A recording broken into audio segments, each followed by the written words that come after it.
Good morning, everyone. Welcome you back to study the course MA4832 on microprocessor system. Today, we are going to study lecture 5 about the data input and data output.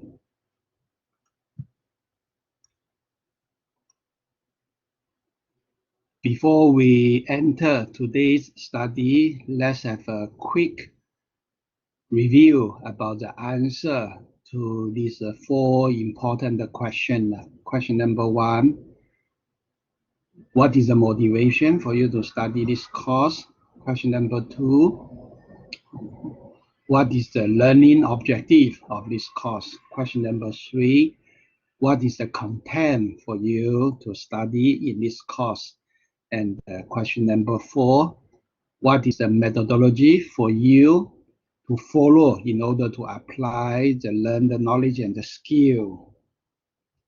For question number 1, the motivation for you to study this course is because in future you may be involved in the design of a smart control system or smart communication system in which microprocessor system or microcontroller will play a very important role. So here is an example you will see. Okay, robot is a smart product or smart system in which you must make use of a microcontroller to undertake the task of feedback control and also the task of data communication. Second question is about the learning objective. For this course, the learning objective is for you to become a user of a microcontroller. Therefore, you must know the problem to be solved. You must also know solution and the algorithm for you to use in order to solve your problem. And the focus of this course is to enable you to implement your solution or algorithm on microprocessor system or microcontroller. So as a user of a microprocessor system or microcontroller, it is always good for you to appreciate the hardware that you are going to use. This is why we have spent one session to go through the hardware aspect of a microcontroller. Question number 3 is about the content of this course. So basically, this course is divided into 2 parts. The first part is related to programming, and the second part is related to interfacing with the input device or output device. I will teach you the first part, and Prof. John Han will teach you the second part. So far, we have already studied ARM's architecture, ARM's memory, ARM's data representation, and the last lecture, we have studied ARM's programming. And today, we will move on to study ARM's data input and data output. And the question number 4 is about the methodology for you to follow in order to implement microcontroller enabling the application. So this slide basically tells you the methodology. As a user, your focus is on the property and the content of a register. Therefore, you must know how to use register to configure your hardware, to monitor the status of your application, and also to know where to send the data, where to receive the data. But in terms of programming, the instruction for you to use is basically one of these 3 instructions. Okay, So conceptually, it's not complicated. The complexity is due to the large amount of a register involved inside the microcontroller. So this may make you feel that you have a lot of things to study, a lot of things to memorize, etc. But the good news is you do not need to memorize the content or property of all these registers because we have a reference manual.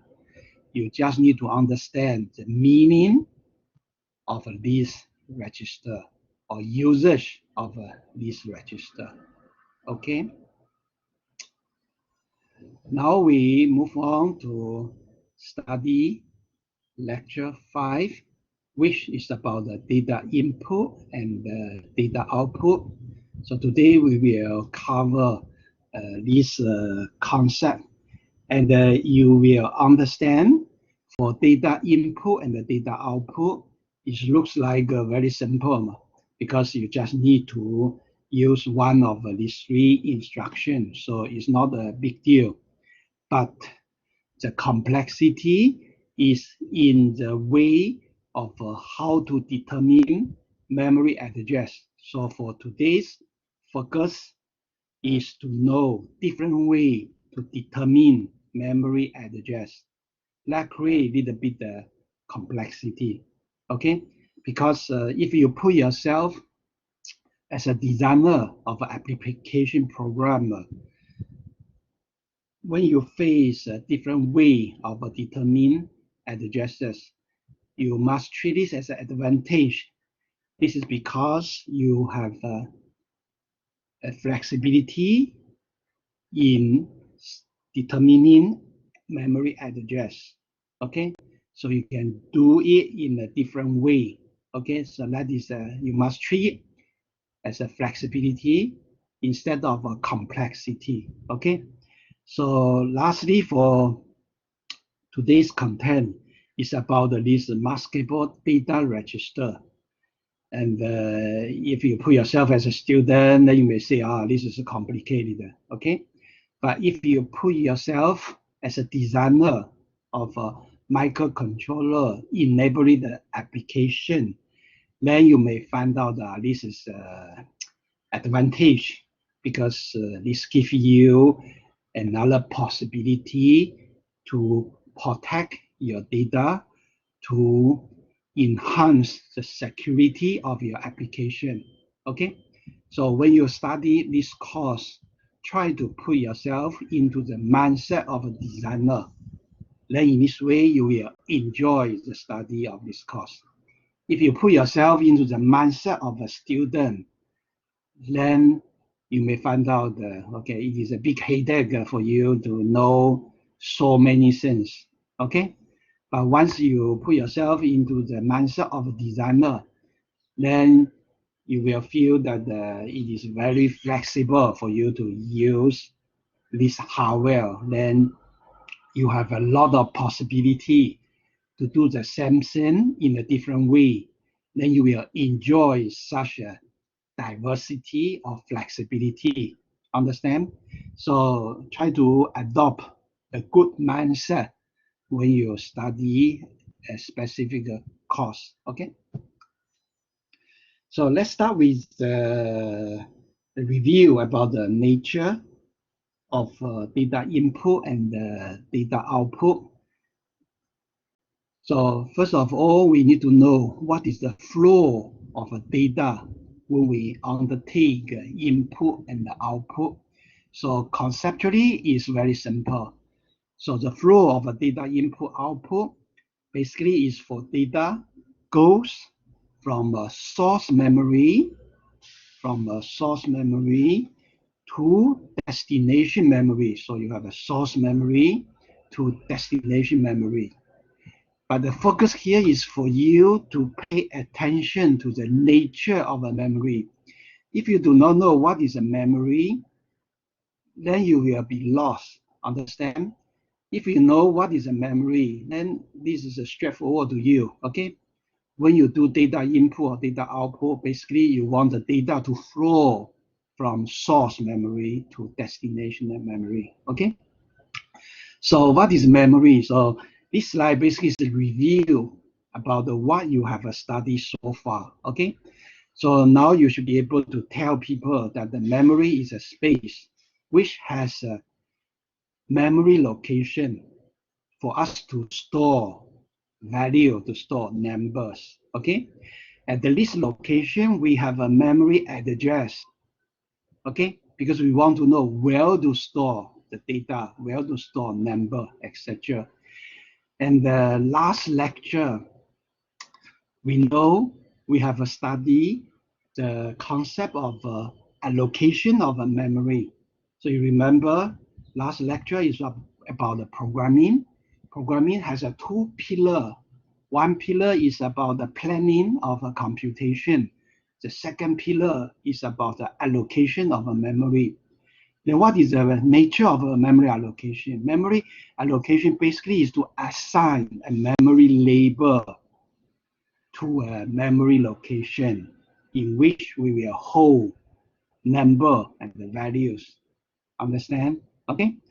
So then for destination memory, the situation is the same. Okay. So this memory is also a space which has a location, which has an address, and we can assign a label to a memory location. Okay. And we can use this label as a programmer. We make use of a memory label to retrieve a value stored inside the location. We can also make use of the memory label to retrieve information about the memory address. Okay, so the understanding of this slide is very important. But the description in this slide is very simple. But you should not overlook the content of this slide. Okay, and this sentence you understand that in last lecture we have a study ARM programming. Then you know memory allocation is one major task for programmer to undertake. All right. Then this slide also summarize what you have studied in last lecture, which is about the ARM programming. And you know that one of the major tasks is allocation of memory. Then we have studied different way to allocate memory. For example, we have studied this directive DCD. We have also studied this EQU directive. Okay. Then what is the difference between these two? So this slide basically help you to understand the difference in the unified language, because in the textbook or other people's lecture slide, they do not explain these two directives in a unified language or description. Okay, so they treat it as a association of a symbol to a value. Okay, but this is too abstract. This has nothing to do with the concept of memory allocation. Okay, and if you explain in this way, in terms of the symbol association, then this is not related to memory. But actually, this has a memory allocation because this value must store somewhere. You must have a location to hold this value, Chandra. But that location is a memory. Understand? Okay. So I define or explain the nature of these two instructions in the unified description. Then this will help you to better understand the concept of memory allocation. For example, we need to allocate memory to hold variable value. We may also have a scenario with a value which will never change. For example, gravitational acceleration is 9.8, okay, meter per second square. This never change as long as we are on Earth. For example, you develop your application which we are deployed on Earth. Assume that you will never send your machine which will fly to the moon or to other planet, for example. Okay, But in case if your application will deploy into different planet, but then this you must treat this as a variable. Okay, on Moon, gravity acceleration is different from the gravitational acceleration on Earth. All right, but here let's say assume our application will only be deployed on Earth. Then you have this scenario of having a fixed coefficient, okay, for fixed value. And in most cases, we must handle or deal with variable value, okay?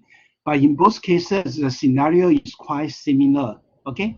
For example, for variable value, basically allocation of memory is to assign a memory label to a variable value, which indicates three things or two things.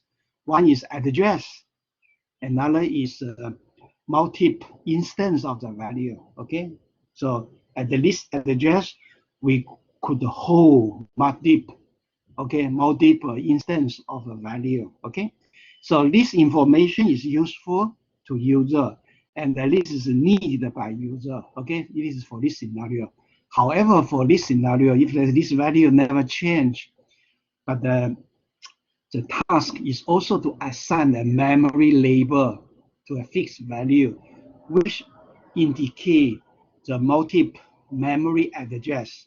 If you look at the actual implementation, so actually this is the nature, this is the truth. You have a multiple, okay, memory address, but this is not useful to user because the user don't care about this because this never change because user, okay, do not have a need to change this value, okay? So user only need to use this value. But then in this case, we only have a single instance of a value, okay, which remain unchanged, okay? And here are the two examples. For example, travel distance by you, okay, usually it's not a constant, it keep changing, okay? So initial value is 0, okay, something like that. All right. So this will help you to focus on this term allocation of a memory.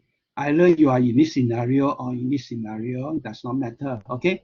So conceptually, then it's very simple. As a programmer, you must take care of planning of a computation. You must take care of allocation of the memory, all right? Now we look at the memory map, the input-output device, because for this lecture, the focus is on data input, data output. We have to get the data input. Actually, it's input-output device. We have to send the data to the output. Basically, it's the output device. Therefore, then we need to know how to, okay, know the address of this I/O device. Because when you write your program, we only deal with the memory. We write something to a memory location, okay? Then how to access the memory location inside the input-output device, okay? So this section will help you to answer this question, okay? So this slide basically shows you, okay, the typical smart product that you may be involved in future, okay, for the design. And all of them must incorporate microcontroller or microprocessor system, okay? So this slide also tell you the example behind the motivation for you to study this course. For example, at home, so you have a washing machine. This is a washing machine, refrigerator, printer, and what else? You have a computer, you have a handheld device, etc. All of them must incorporate, okay, microcontroller or microprocessor system. And even for the smart door control inside this, the smart locker of your door, we have a microcontroller. Then for the lighting, okay, smart lighting, then we have a microcontroller inside, all right? So then how to interface with this smart device? So your microcontroller must have an input-output device, a module to interface with all these products, okay? Then for control in industry, because industry, consists of a production line. Inside the production line, the basic unit block is what? Is the degree of freedom. Okay? And the inside the degree of freedom basically is the actuator. Okay? From actuator point of view, you can just consider an industry. Any industry is a massive network of actuator or sensor. Okay? So actuator is a must. Without the actuator, there will be no industry. Okay? So then you can just visualize in this way. Then the good news is what? For the control of every actuator, you must make use of a microcontroller. Okay? For example, the logic signal at least 4 transistors. This is one transistor. Transistor 1, transistor 3, transistor 2, transistor 4. And the signal to the transistor come from your microcontroller. Understand? It could be 1, 0, 1 is turned on, 0 is turned off. Okay? If you turn on Q1, Q4, turn off Q3, Q2, then the motor will rotate in one direction. Now you turn on Q3, Q2, turn off Q1, Q4, then the motor will rotate in another direction. Okay? So this is under control of your microcontroller. Understand? And this is a short video, tell you the communication, okay? And also control. It's a hybrid.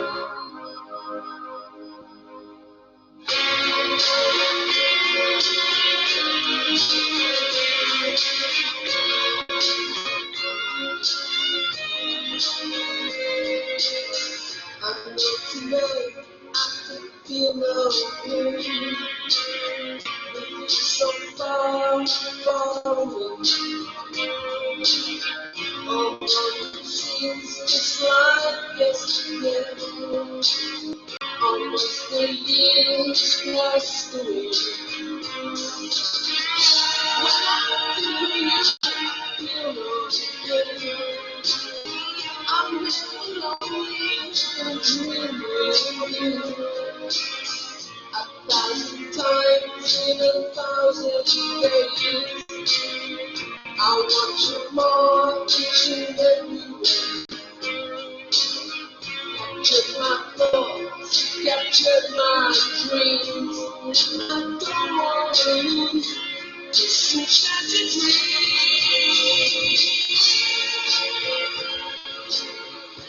So share the dream. So share the dream.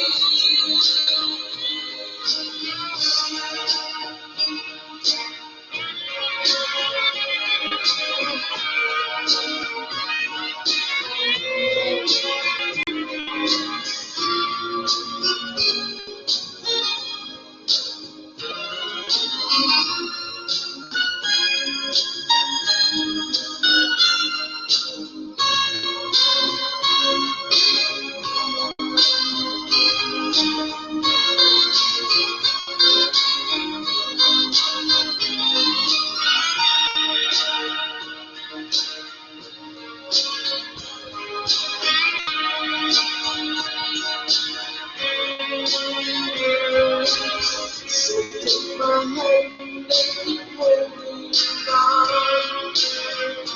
So that's far home. I will be strong. It has no name. I don't want to lose such a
nation. Find the right, choose a line, have preparation. Classes pass, takes dedication. Jumbo stiff, let's draw medication. Draw from the top, it's big fun. Front side, back side, take it inside. Cruising on the ridge like a slow, slow run. True, got the head running from the front.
All right, so from this example, you understand the control requirement for the motion of a robot and also the communication requirement for the synchronization of action to be performed by the robot.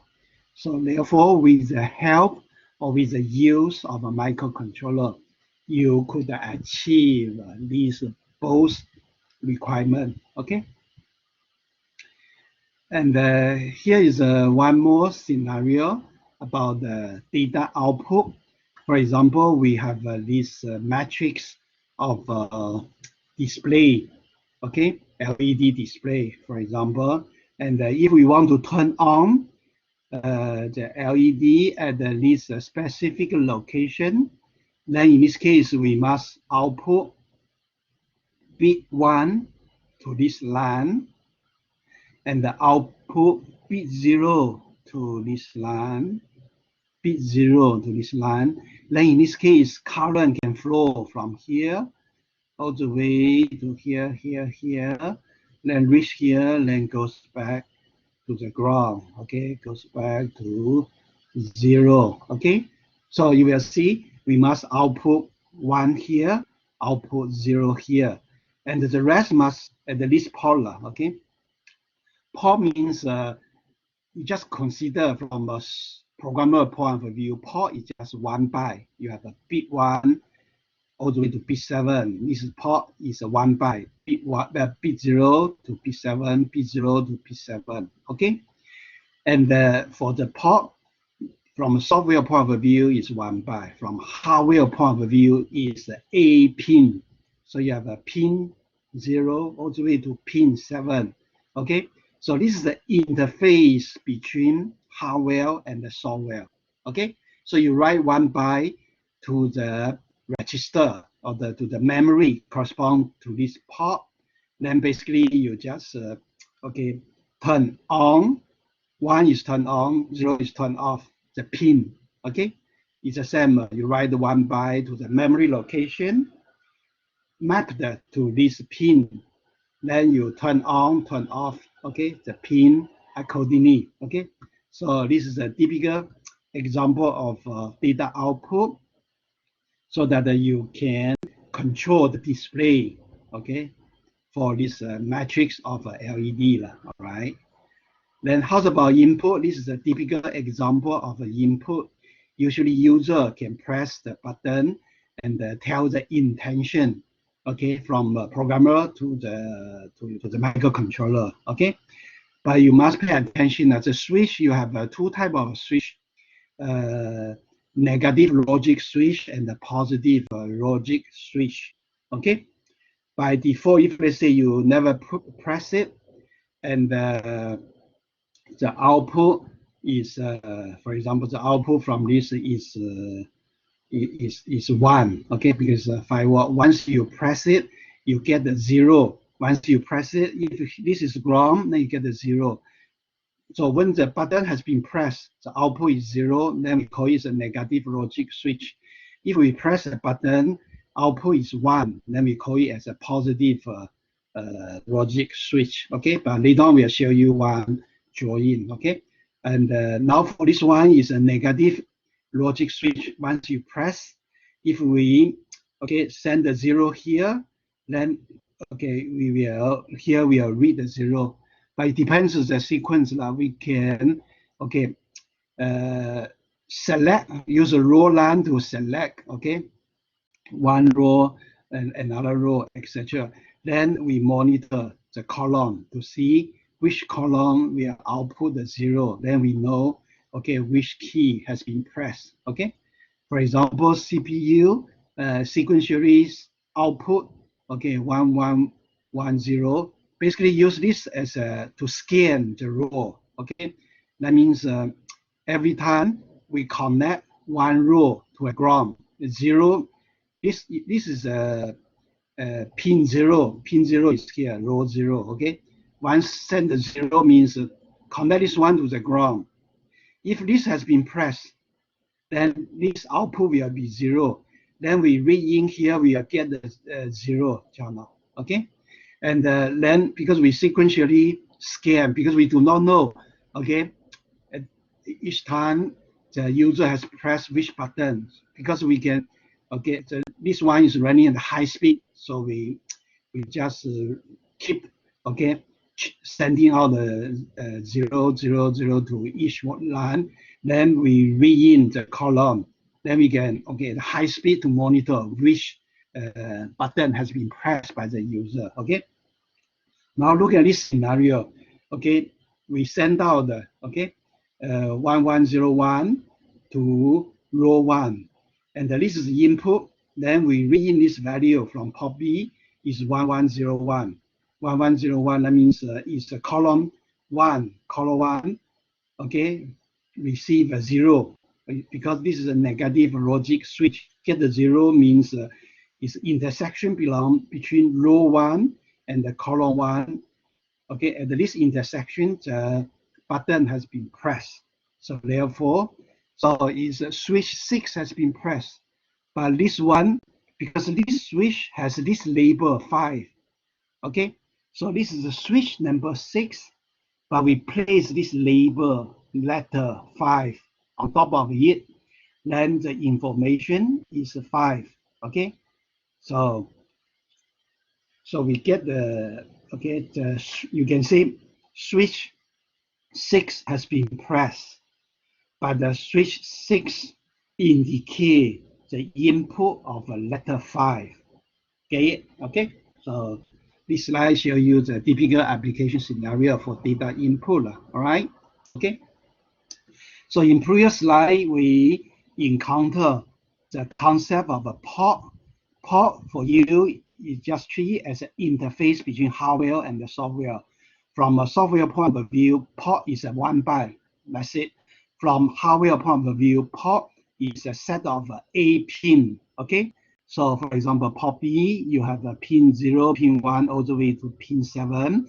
But inside the program, port B is 1 byte. Okay, it has a memory location and a memory address. All right, but for ARM Cortex M4, the hardware will give you 6 port: port A, port B, port C, port D, port E, port F. Then immediately you understand this is very powerful hardware because you have so many pins for you to interface with external device. All right, okay. And for each, okay, input output module, okay, and in the second part of this course you will study all this in detail, but here I just highlight to you for each input output module. Inside we have a working memory. It's like a CPU has a working memory, which is a register, is a set of register. But for each input output module, it also has a working memory. The working memory is also a set of register. All these are register name, okay? It's a label, okay, assigned to the register. All these are the label assigned to the register, okay? And in particular, today we focus on data input output. You see you have a data register here, channel, okay, all right? And for the, let's say, ADC conversion, analog to digital conversion, this is another input output module. You see, it also has a lot of working memory, okay? It's a working memory consists of a lot of register, okay? And in particular, so these are the data register because the FIFO basically is a data we can treat, we call it as a buffer, okay? And is there any specific register with a data name here? It's not. So actually, all this is a data register. It's hold the data, okay? Output data, okay? So this is a digital output, all right? Then for the input output module to interface with the motor PWM, so you will see, okay? It also has a working memory which consists of a lot of registers. These are the label assigned to the register, okay? All right, so then this is output data. You can write the value to here. These two are the output data. This also is output data register, okay? So then the question is, as a programmer, how do you gain access to this working memory of an input output module, okay? So the good news is we incorporate all this working memory together with the working memory of code and the working memory of your program, okay? So we put them into the same memory space. So they share same address range, okay? So this is why we call this technique as a memory mapped input output device. So basically the working memory from a peripheral device, peripheral module. Peripheral module means what? Input output module, all right? So they share the same address, okay? So then you will see for our address, internal address range is divided into 3 segments. 1 segment for code, 1 segment for data, and 1 segment for working memory of an input output module. In this way, then our life is easier because we can treat all the I/O module as a part of the memory. That's it, okay? So as long as we know their address, then we can do everything we want to do, okay? To do input output, all right? So this is a good news to you, okay? As a programmer, okay? Then what will be the challenge for us to do the data communication? Because this slide I did not mention, okay? Then what will be the challenge for us to do the data communication? Because for data or data input, data output, okay? Because the flow of the data when we do input output is very simple, okay? We let the data go from a source memory to destination memory, okay? Challenge is here because we have a different way to determine address, okay? So that creates a bit of complexity. So today's, okay, complexity is in the notation of a memory address or determination of a memory address. All right. So your focus should be here. Okay. First, you must know. Okay, the memory unit. At the hardware level, the memory unit is 1 byte. 1 byte consists of 8 bit. Okay, but in software, okay, the memory unit in software, because we are going to use 32-bit microcontroller, the unit is 4 byte because one register will occupy 4 byte. Okay, and the memory taken by one instruction is 4 byte. Okay, so by default, but of course you use align directive, you can change this unit from 4 byte to 2 byte to 8 byte to 10 bytes, up to you. Okay, by default is 4 byte. Okay, and this is terminology for us to name a number or integer. We have integer of a 1 byte, integer of a 16-bit, or you can say 8-bit integer, 16-bit integer. For 16-bit integer, we name it as a half word. We may also have a 32-bit integer, we name it as a 1 word, or 64-bit integer, we name it as a double word. Okay, so these are the notation for you to pay attention. And what are the relationship among all these unit of data or integer? So this slide basically show you. So assume we have 24 byte, byte 0, byte 1, byte 2, byte 3, byte 4, byte 6, byte 5, byte 6, all the way to byte 23. Okay, if you put the 2 byte together, then it's half word. If you put the 4 byte together, then it's a single word. Okay, and if you put the 2 word together, it's a double word. Okay, so you have another half word here, half word here. This is 1 word. Okay, understand? So this show you help you to understand the relationship among these memory unit.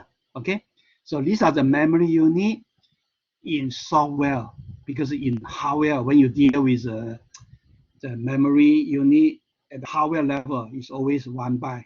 Okay, because each byte has an address. Okay, so each byte has an address in hardware. Understand? Okay. Then how to determine address? So here is another notation, but for Cortex M4, this is a convention. This is a method adopted by the designer of the hardware. So you should not ask this question, how come, okay, the memory address is determined in this way. Okay, you should not ask this question. It's like when you buy a car, but how come this car has a 4-door and this car only has a 2-door? Okay, but this is the way designed by the designer of the hardware. Okay, and as a user, if you purchase this car, then you just use it. Don't question how come this car has a 2-door, how come this car has a 4-door, etc. Understand? So for the determination of the address, you must follow the method imposed by the designer of the hardware, because you are the designer of software, you are not the designer of hardware, so you should not question designer of hardware. Okay, so you just follow it. Understand? So this create a little bit complexity, but it gives you a lot of flexibility. So this is why I ask you to put yourself into the mindset of a designer of software instead of a mindset of a student learning mathematics. Okay. So for Cortex M4, so the memory address is equal to base address plus offset. Here show you example. So this is a register. Inside the input-output module is a working memory, and each register, now you understand, has a 32-bit. You must read in this way. Like this is a bit 0, bit 1, bit 2, bit 15, bit 16, bit 17, all the way to bit 31. So this is a single register. Then we show you, okay, by each rectangle indicate the location for this bit, and here this is from here to here is 1 byte. This is 1 byte. Okay, from here to here is another byte, and from here to here is a third byte. Then this is a fourth byte. So you have a 4 byte here, 32 bit. Okay, must be in this way. And among all these bits, we only use bit 0 all the way to bit 5 because this is just turn on the clock. Okay, the clock inside the input-output module. And since we only have a 6 port, then we just need a 6 bit. And then you may say, all this is being waste. Actually, it's not waste. It's reserved by manufacturer. We do not know, okay, what are the content inside here. As a user, you should never use all this bit. You only use this 6 bit. That's it. Then what we have is a memory location or memory address of this register. Then you see they give you base address plus offset. Okay, and this is the initial value. Okay, how to reset it. So then memory address is what? You must use this formula. Memory address equal to base address plus offset. Okay, understand? So this is a convention, okay, imposed by the designer of the hardware. All right, okay. Then, and in software, how to indicate, okay, address. So the solution is what? To use a bracket tool. Okay, that means you have a label, memory label, and with a bracket. So this means treat the content, treat the value, okay, at this memory location or memory label, okay, indicated by this memory label. So R0 is a memory label, R1 is a memory label to register 1, this memory label to register 0, okay? If we put a bracket here, means treat this value, the value inside this memory location as address, okay? So this means copy, okay, value at this memory address into the memory location, okay, labeled by R0, okay, so equivalent to, but this is the address, treat the value of R1 as address, okay, but you can also interpret it in this way, that means treat the value of R1 as address plus 0, okay, because we can put by default is 0, but actually you can put any number here, okay, all right, so you interpret this way, then your life is easier. So what is the outcome from this instruction? So it's explained this way. Outcome of this instruction is equal to the memory value of a 32-bit. So now you see we use this, define this as an instruction or function, okay? So help you to understand mathematically, okay? The meaning is what, okay? This one is equal to the memory content of a 32-bit at this address location, okay? Because R1 treats the value of R1 as address, okay? So then copy it, assign this memory content or memory value to register R0, okay? Then for this one, it's the same. Store, this store means okay, copy the value of R0, store it into this memory location in which we have a value of a 32-bit, okay? So this meaning, that means copy the value here to this memory location. This means copy the value at this memory location to this register, okay? So, and this is the input, data input. This is what? Data output. Now you see how to do data input, data output. Okay, okay? All right. And more example, and here just show you the 3 typical way to determine address. Okay, if we determine address in this way, that means address is equal to the value of R1 plus number 4, R1 plus 4. Then take the value from this memory location, copy it over to R0. okay, takes the value at this memory location.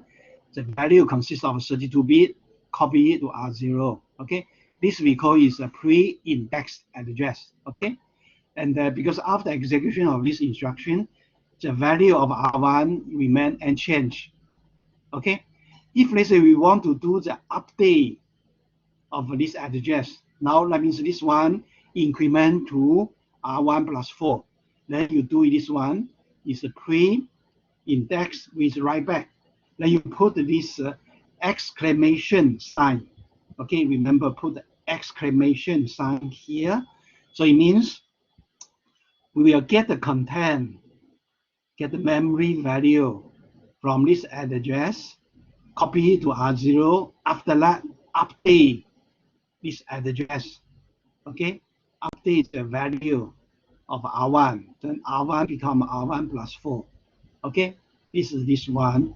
Okay, and then for this one, okay, how to do this scenario is different from this scenario. That means how to do the readout, okay, to read out the value from a memory location first, okay, followed by the update of address. Okay, so pay attention to this one. That means we read out the value from this memory location first. Then we update R1 by increment of a 4. Okay, this we call is a post index.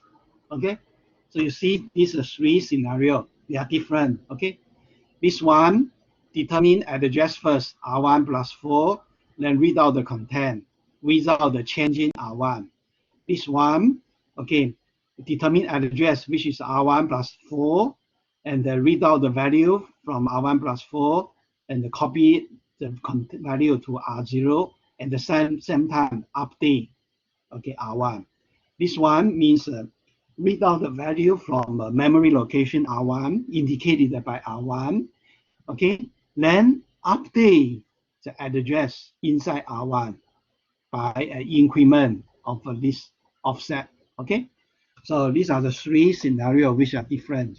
Okay, then here just show you, okay, the 3 more examples. Okay, assume this is the initial condition, initial value. Then we perform okay, list 1, 2, 3, 3 instructions. Then to see what happens. Okay, to the content of R0, R1. Okay, so here just show you. Initially R0 is equal to this one, R1 is equal to this one. Okay, if we treat this as an address, then okay, we treat this as an address. Okay, so initially at this address, okay, is 00009000 has this value. Then next to it, 4 units next to it, that means you have increment by 4. We have this value stored here. Okay, so this is a condition given to you. Now we ask you to tell us what is the value of R0, R1 after execution of this instruction. When you do this instruction, immediately you know this is a pre-indexing. So that means we determine address, which is R1 plus 4. R1 plus 4, then is this one. Then copy the value of this one into R0. Then R0 become this one. Copy this one to here. Okay, okay. Then this is just pre-indexing. We do not change the value of R1. R1 remain unchanged.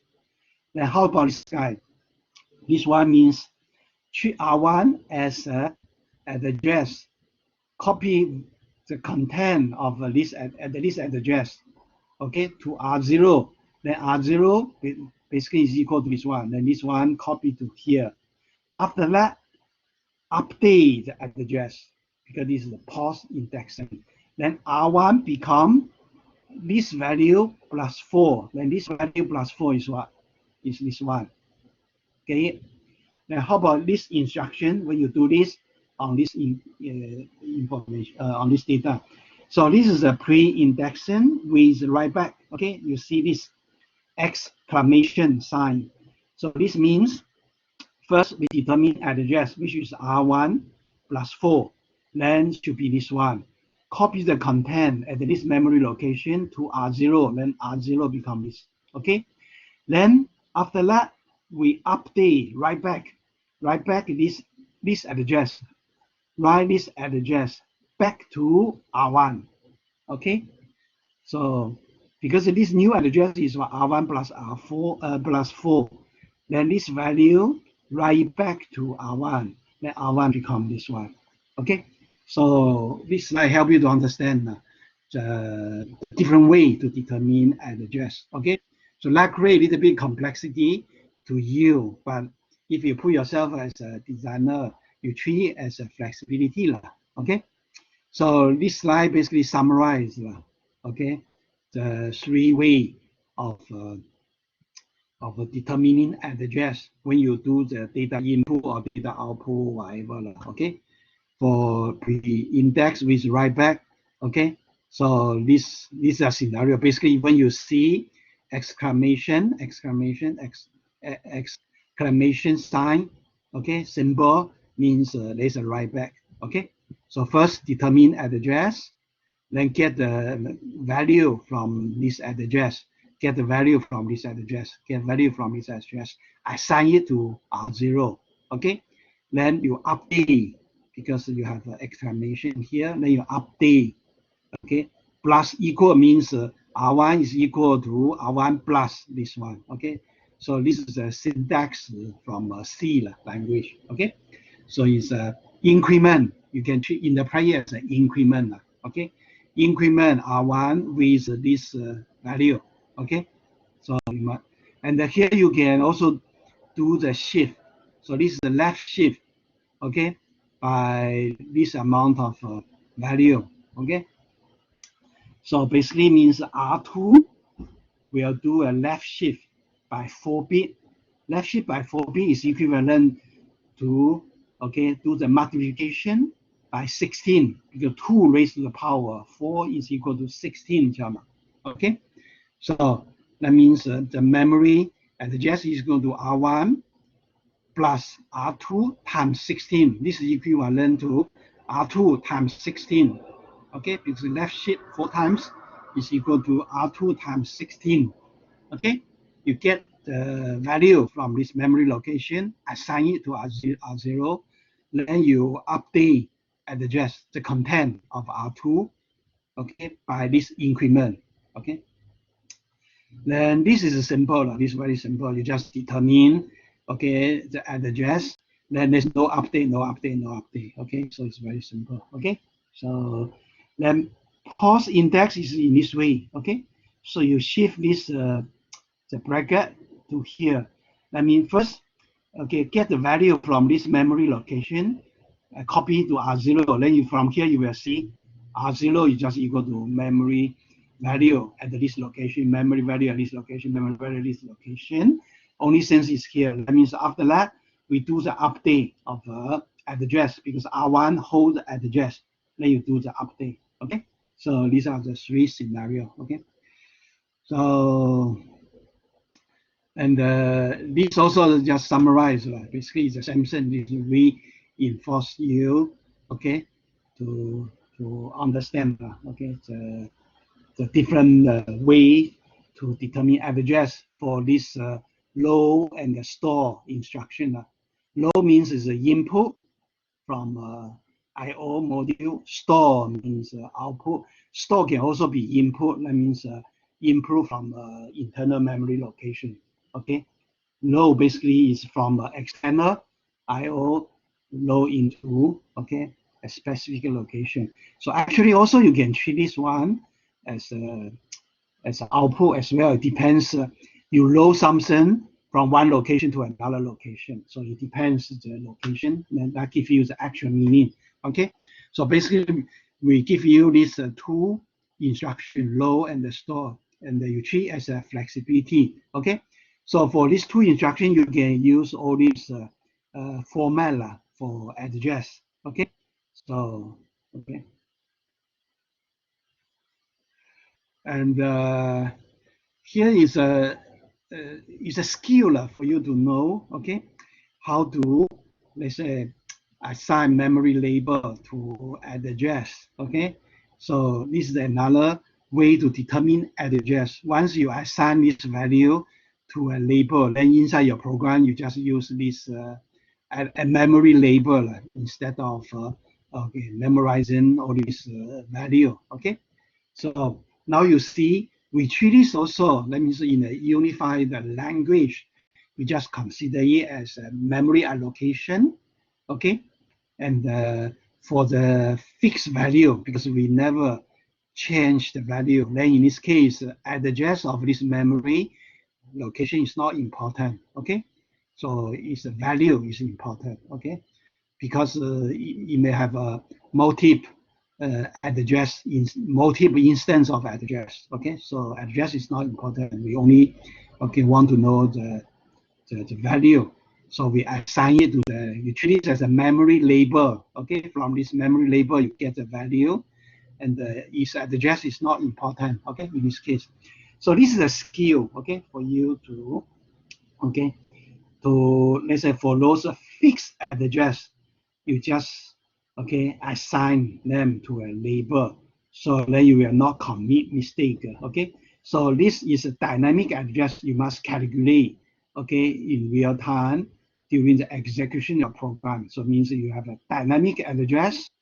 This is a static address. For static address means address you never change, okay. Then is you can, okay, assign label to them, okay. But later we'll come back to this. For example, we only want to output data to pin 1 of a port F, only want to output data to pin 2 of the port F without affecting other pin. Okay, this is a very secure way of doing input output. Then you see its address will be different. Also, it's the same port. Then you see the flexibility. They have different address for you to achieve such very secure control or secure communication. Understand? Okay. So, all right. So now we go through, okay, the typical instruction offered by ARM processor for you to do data input, data output. Okay. One more complexity here is you have actually you have a two set of low store instruction. Okay. So this slide basically show you the typical way for ARM Cortex to do the coding of instruction. Okay. And you just need to know the size of instruction in ARM. Basically, it's a 32-bit. You see, bit 1 all the way to bit 31. So total number of bit is 32. Okay. Then these are the different way for us to do the coding. Because as a user, we do not need to know this because this has been done by hardware. You just need to know, okay, the mnemonic or syntax of instruction. Let's say for loading and unloading. So you have a two set of syntax. For data processing, basically you will follow this one. Data processing, you have another syntax here, one more syntax here.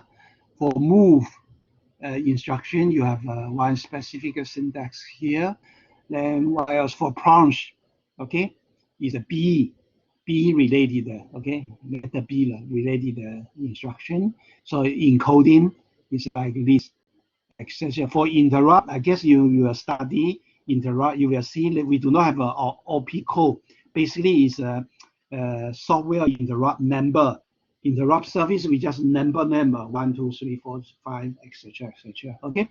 So then you pass this number, then the hardware will know, okay, which this is the interrupt correspond to the number what, okay, which number, etc. All right. Then for data input output, just pay attention to this tool. All right. Okay.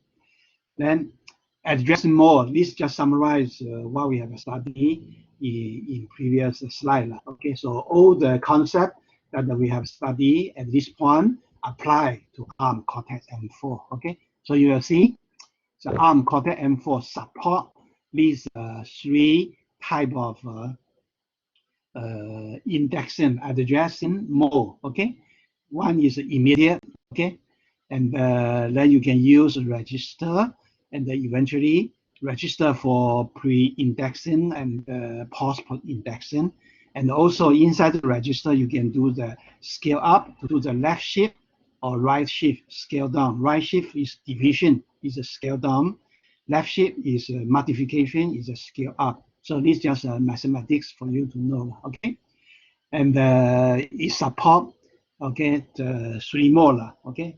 The offset is then pre-index with write back and the post-index, okay? Offset means just put the value without the pre-index or post-index, okay? And I believe in previous lecture we see example of offset. Offset means there's a move from R10, for example. You just put the R10 here to here, okay? You just offset, okay, direct, okay? So get the address, okay? Then all this is a pre-index because you need to calculate address. In this case, address is equal to the content of R1 plus content of R2. So address is this value, okay? Then get the content from this address, then copy it into R11. You see, then this is a subtraction. Content of R7 minus content of R4. 3 at the address. Then from this address, get the value, then copy the value into, store this value into this address. This is the store. When you see B means a store 1 byte, B indicate byte. You can put the D means 32-bit, okay, integer, etc. Okay.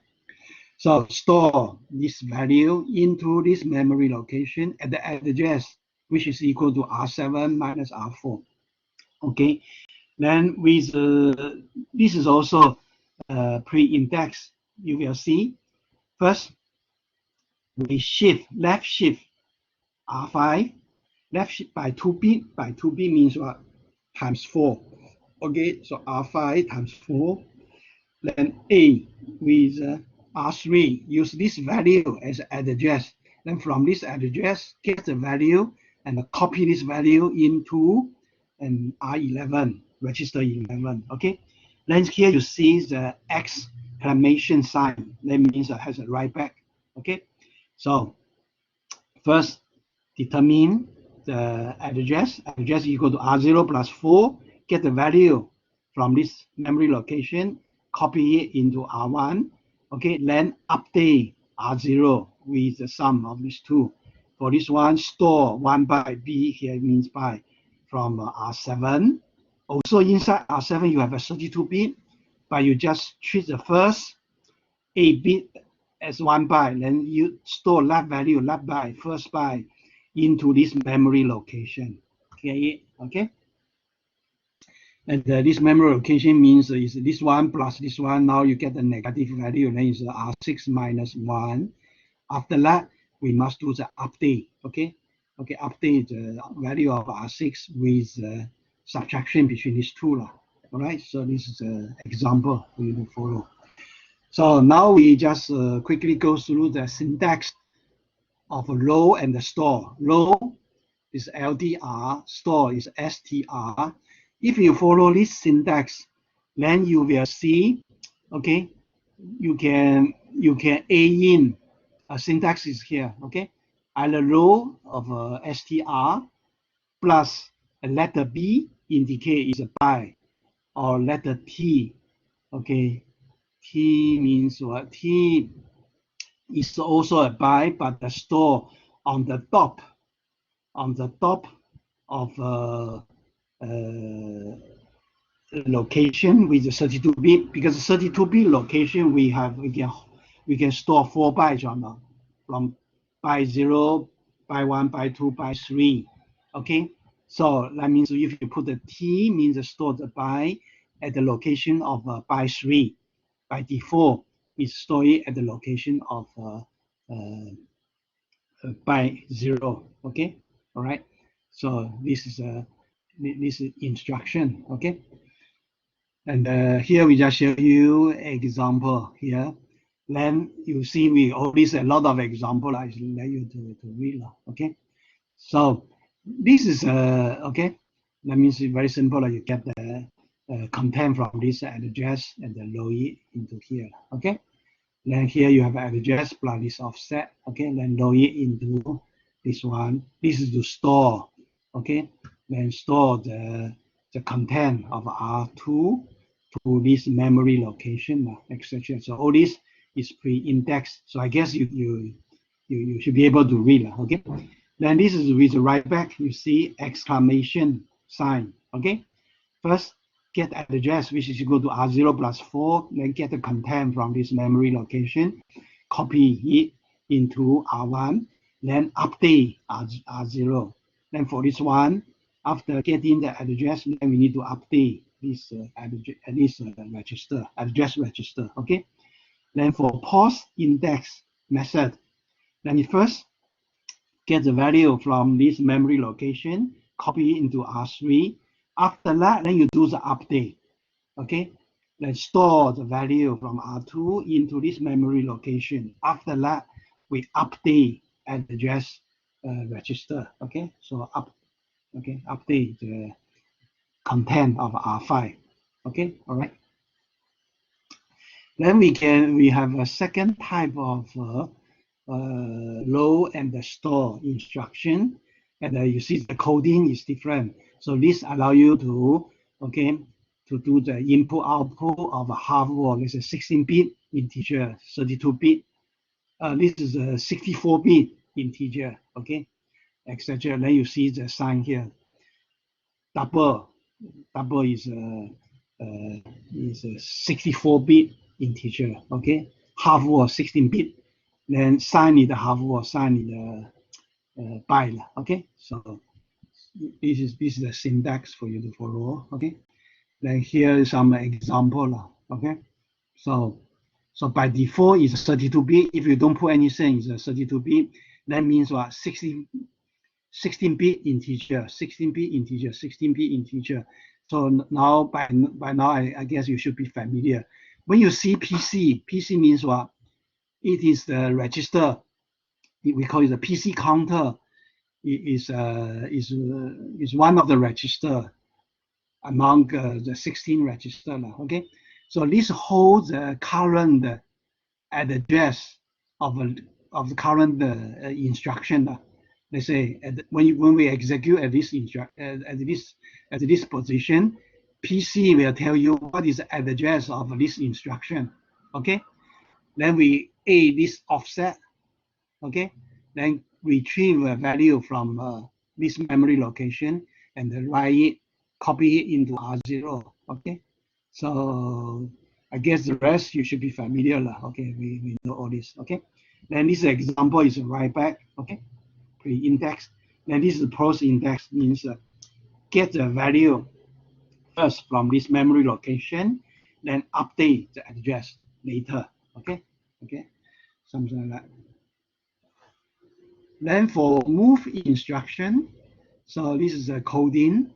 Okay, then the purpose is to transfer data from one location to another location. This may correspond to input or data output. Okay, so it's more flexible.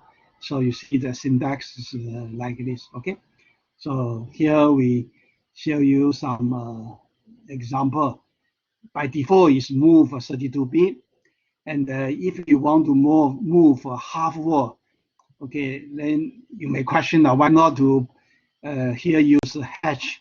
Hash means half word, but we do not. This is designed by the designer of instruction like this. Okay, so this is equivalent to move hash.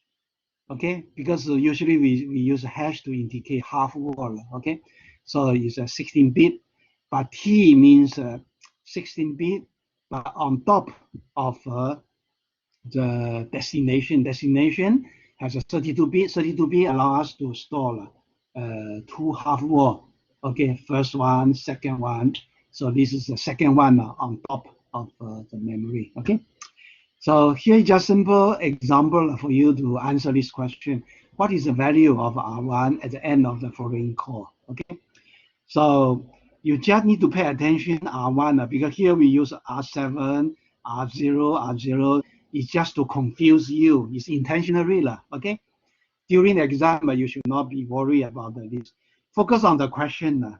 Don't focus on the detail here. Because if let's say a question asks you to determine value R1, then inside here, just pay attention to R1, ignore R7, okay? Then you see, for the, immediately you know, for the lower half wall inside R1 is this. So here I help you to write, is this one. Okay, it's error. It's this plus this, but this one is go to the, yeah, it's here. It's this one. Okay, because this is the result at this level. Because once you do this, R1 will have this. Okay, this is a lower first half wall, 16-bit is this one. Then you see here you have another instruction which related to R1 is 0C5A. 0C5A is the first half wall. It's on top, okay, into the top. You treat this as a top, okay. So it's at this location. Okay, then add them together, you have this 32-bit, okay, at this level. Then you continue. Then you see suddenly you see A. That means content at this R1 must do addition with PC. PC now you understand is at the address of this instruction. At the address of this instruction is what? Is this one. Okay. Then you do addition of this one with this one is here. Okay. Now the value is this one. Okay. So then now here one more, you will see now we treat this at the address, because you see we treat this as at the address plus 0. Then load the content of this at this address and save it into R1. Then your answer will be the value of R1 is the value at the following address. This is treat this as at address. Get it? Okay. So this is a example for you to answer this type of a question. And if you ask this question, how come you have R7, you have R0, you never use R0, R7? Okay, but during the exam, we are free to set a question, John, as long as you can derive answer from the information provided by question. We are free to give you extra information, John, but it is not the problem when you have extra information. It is a problem when you are lack of information. There's a short of information, John. As long as there's no short of information, it is not a problem. Understand? Try not to believe you have to make use of every information provided inside a question.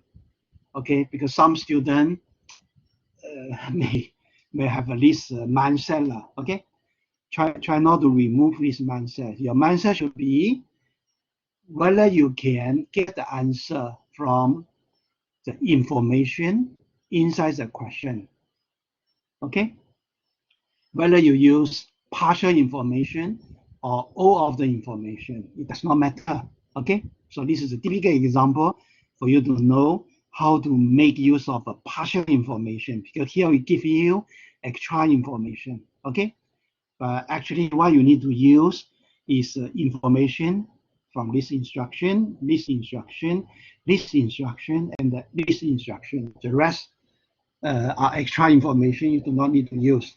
All right, okay. And here is a typical example of doing data input, so read input from external switch. Okay, so this is a real example, and here I also show you the example of two types of switch. One is a negative logic switch. Negative logic switch means once you switch on, you get a 0. If let's say once you press, for example, when you press this connect to the ground, then you read in data is 0, which is why negative logic switch. Then for this one, once you press, okay, then you read the 5, you get the 1, and we call positive logic switch. Okay, but for this example, we use a negative logic switch like this one. In the previous slide, is also a negative logic switch.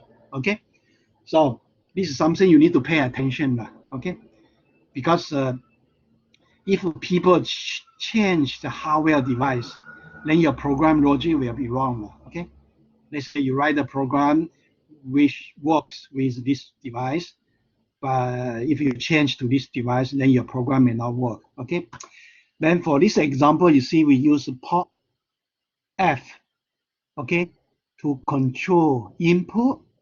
That means we get the input from pin 0, pin 4. This is output to turn on the light from pin 1, pin 2, pin 3 to turn on the light.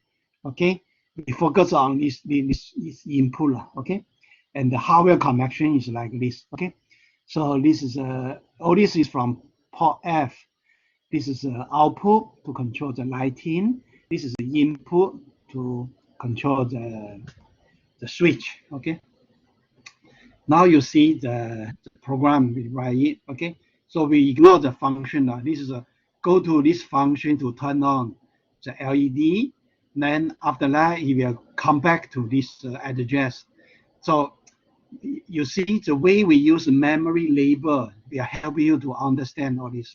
This is a memory label, memory label, memory label, memory label, memory label. Okay, so memory label allow you to access address and also the content at this address or value at this address. Okay, so this is memory label because after this instruction, this function will goes back to this memory label.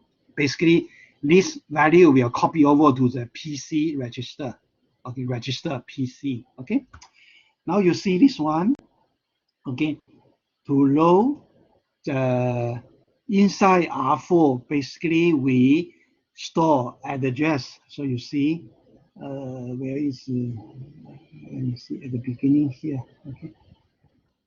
Okay, here. Okay, so this one is a store inside R4, and another one this is inside R1. Okay, so it's this address. Okay, so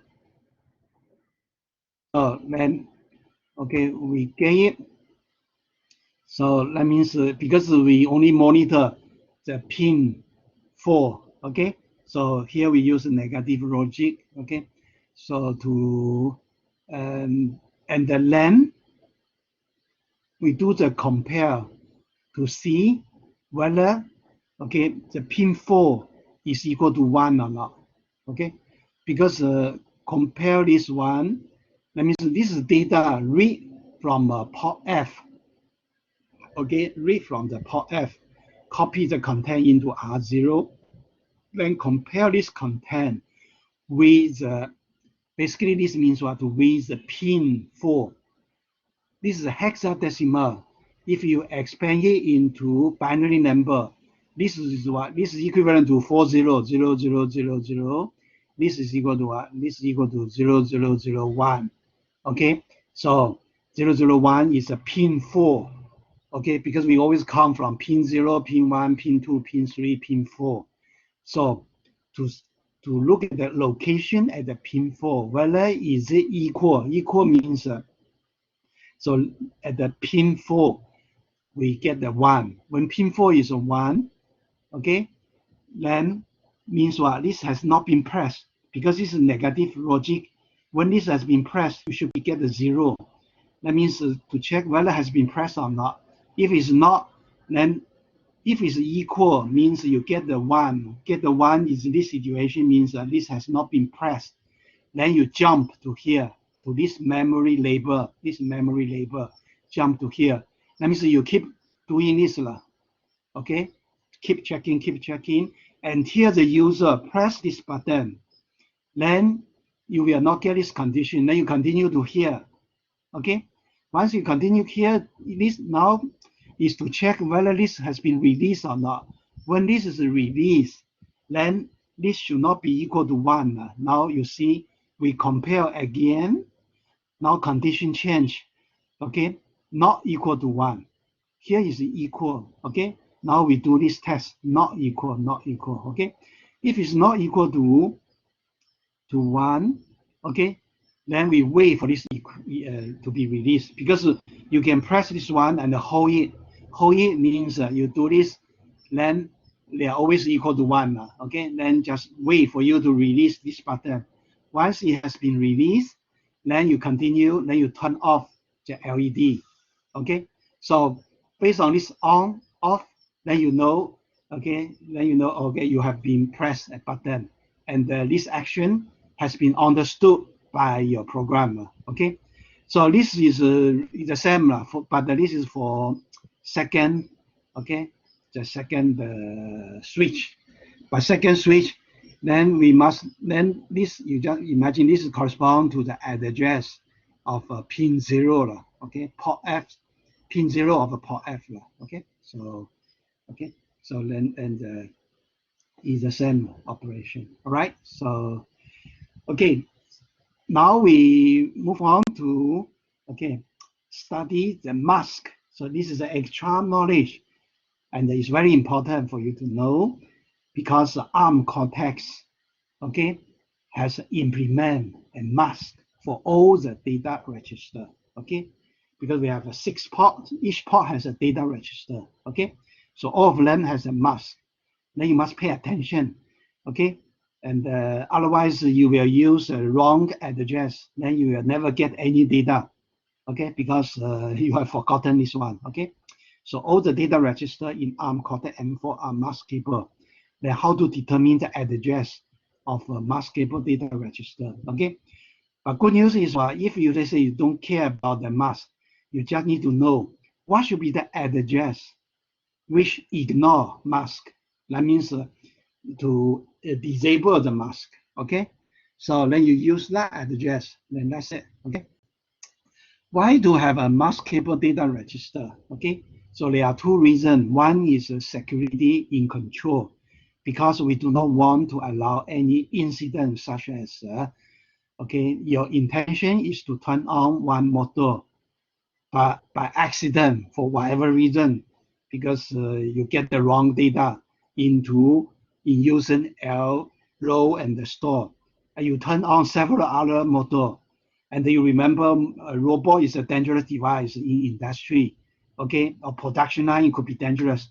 It's like you turn on production line 1, but actually you turn on production line under repair and next to it, then you will cause accident, damage, okay, it's very dangerous, understand? So this is one reason. Second reason is, let's say, for data communication, and your information is extremely secure. It's like in a military application. You do not want your enemy to understand the meaning of intercept data, because when you communicate data over long distance, you cannot control what happens during the travel, okay, by the data channel. So it's okay for the data to be intercepted by your enemy. It's okay, but at the reception side, you can implement a filter, okay? Because your enemy cannot know the filter at the reception side channel, okay? Then you can, in this way, you can make your data communication more secure. Understand? These are the 2 typical scenarios, okay? Then how to implement it? Implementation is very simple, okay? To achieve such security. So this is a basic knowledge for you to know.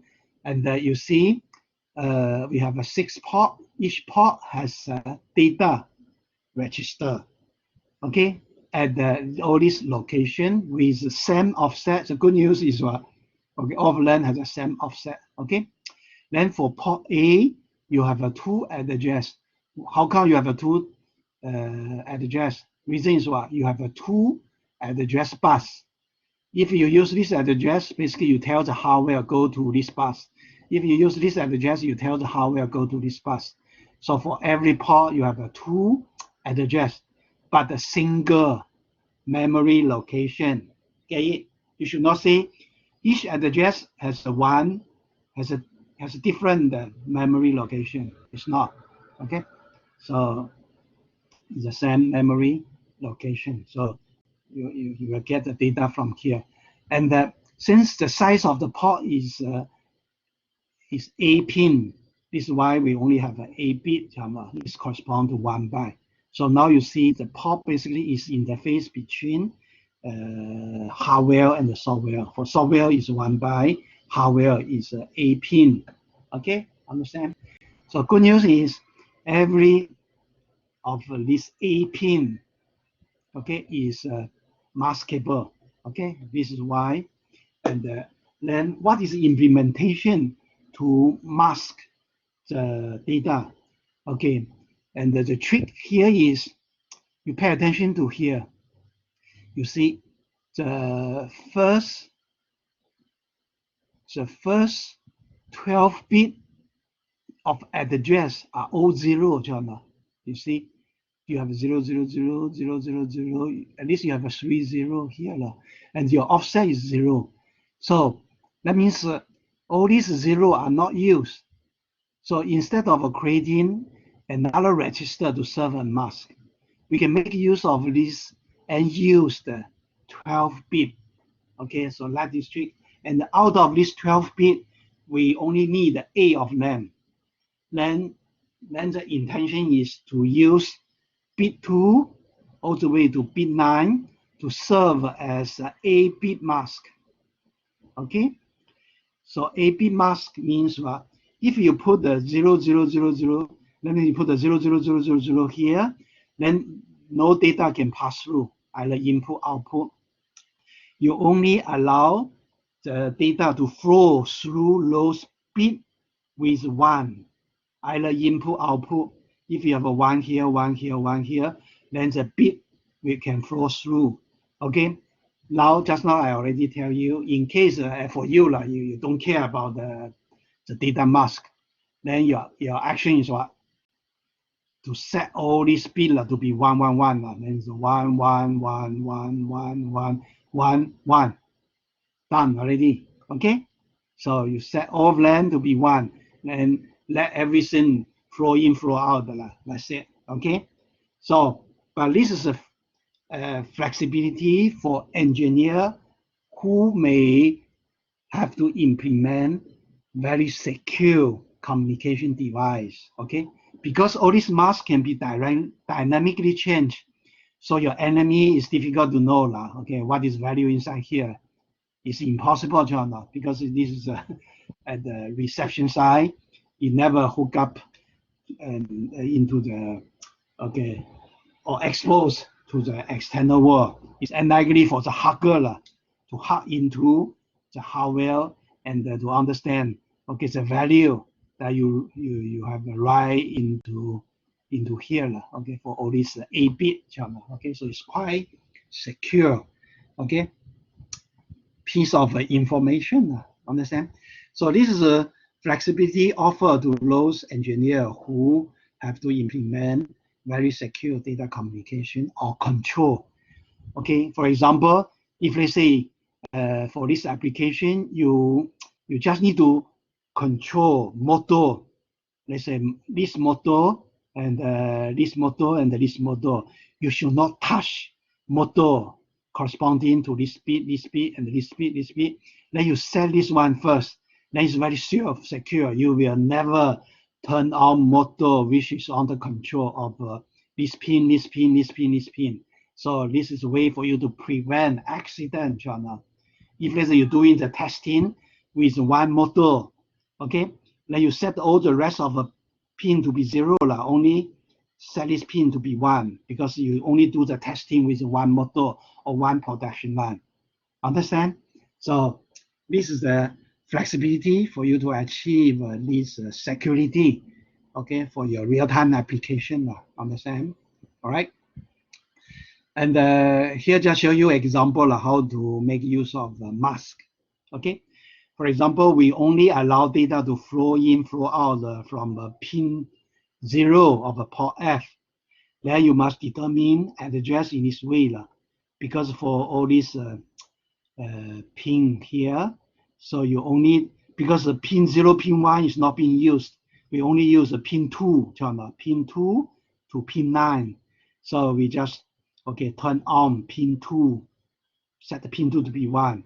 Set it to be 1 is this correspond to which number? Is number 4. in hexadecimal. And if let's say for pin 1 of port F, then you must turn on this pin, okay? Because this is for pin 0 of a port F, this is pin 1 of a port F. If you set it to be 1, this corresponds to the value A, okay? Then you must use this address. Then you assign this label to hold this value, okay? This is the memory label to hold this value, okay? So you see now the use of this directive, okay? And for this, then is pin 2, pin 3 of a port F. If let's say I want to turn on all the 4 pins together, okay?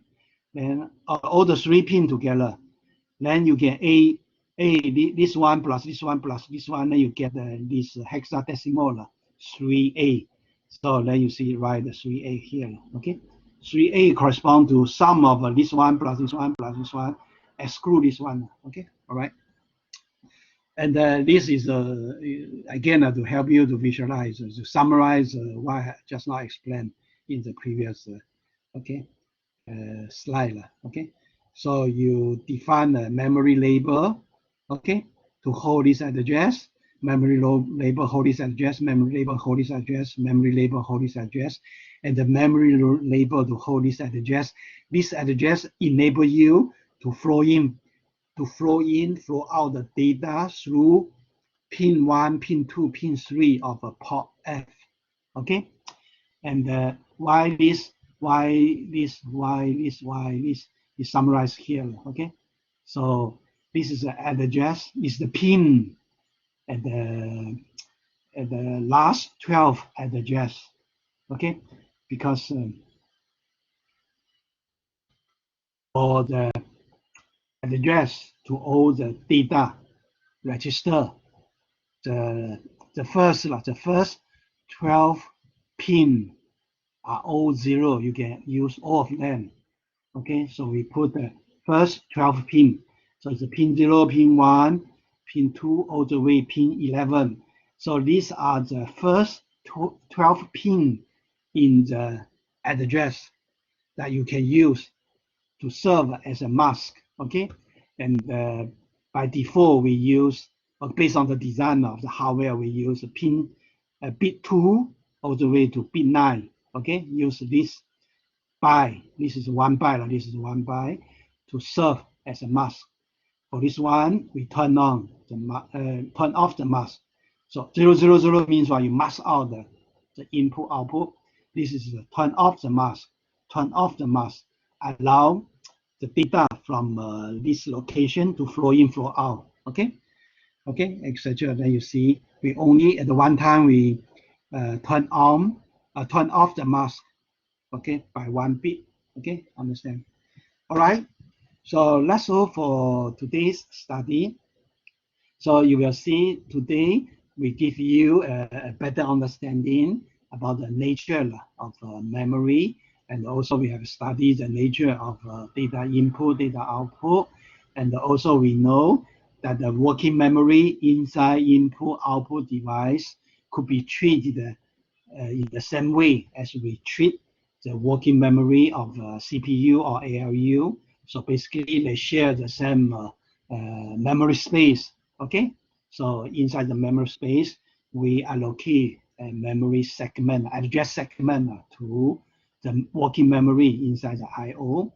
Then the complexity is about the determination of the address. So there are 3 ways for us to calculate address. That gives us a lot of flexibility. And the ARM Cortex M4 actually implement all this concept. And we also have gone through some typical instruction for us to use in order to do the data input output. We know the load instruction, store instruction, move instruction, etc. Okay, so this is something extra for you to know, because ARM Cortex M4 allow you to implement very secure application, not only for control, but also for data communication.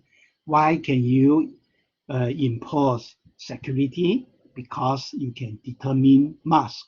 for data input, output, and the least mask, okay, is only known by you, okay. So based on that, you can achieve a security in control, and also to achieve security in data communication.